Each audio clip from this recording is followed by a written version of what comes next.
కష్టాలు త్వరలోనే తీరిపోబోతున్నాయి. సుమారు 600 కోట్ల రూపాయలతో నిర్మిస్తున్న రెండో వసతి సముదాయాలు త్వరలోనే అందుబాటులోకి వస్తాయని చెబుతున్నారు టీటీడీ అధికారులు. ఇవి అందుబాటులోకి వస్తే అదనంగా 8 నుంచి 10,000 మంది వరకు భక్తులకు వసతి సౌకర్యం కల్పించవచ్చు.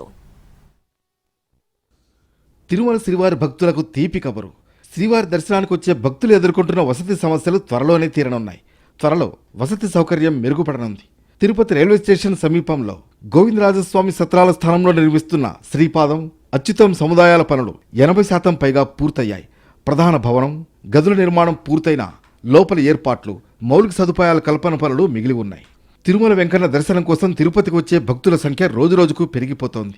అందుకు తగ్గట్లుగానే తిరుపతిలో వసతి గృహాల సంఖ్య పెరుగుతోంది. అయితే భక్తుల వసతి సమస్య మాత్రం తీరడం లేదు. టీటీడీకి చెందిన శ్రీనివాసం, మాధవం, విష్ణు నివాసంతో పాటు పద్మావతి అతిథి గృహం భక్తులకు అందుబాటులో ఉన్నాయి.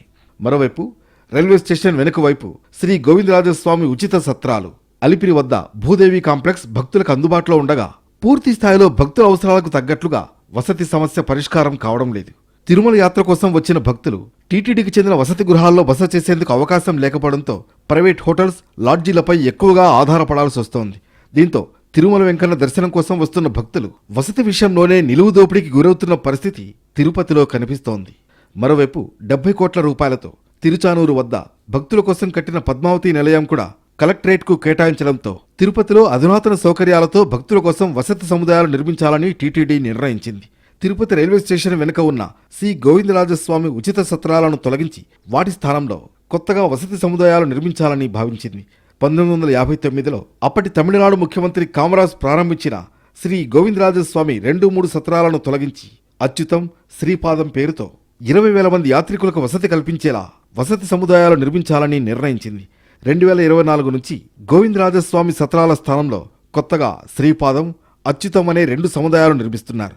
ఈ నిర్మాణ పనులు చాలా వేగంగా జరుగుతున్నాయి. ప్రధాన భవనం, గదుల నిర్మాణం పూర్తయింది. అయితే గదుల లోపల అవసరమైన ఏర్పాట్లు చేయడం, నీరు, విద్యుత్ వంటి మౌలిక సదుపాయాలను ఏర్పాటు చేయడం వంటి పనులు ఇంకా మిగిలి ఉన్నాయి. తిరుపతిలో నిర్మిస్తున్న శ్రీపాదం, అచ్యుతం సముదాయాల్లో ఒక్కో భవనంలో 9 అంతస్తులు నిర్మిస్తున్నారు. వీటితో దాదాపుగా 10,000 మంది భక్తులకు వసతి కల్పించవచ్చు. 2వ అంతస్తులో రిసెప్షన్, అన్నదానం, వసతి కేంద్రాలు ఉంటాయి. 3, 4 అంతస్తుల్లో 48 డార్మెటరీలు, సుమారు 7,000 మందికి సరిపడా లాకర్లు ఏర్పాటు చేస్తున్నారు. 2024 మార్చి నెలలో పనులు ప్రారంభమయ్యాయి. ఈ 2 సముదాయాల నిర్మాణానికి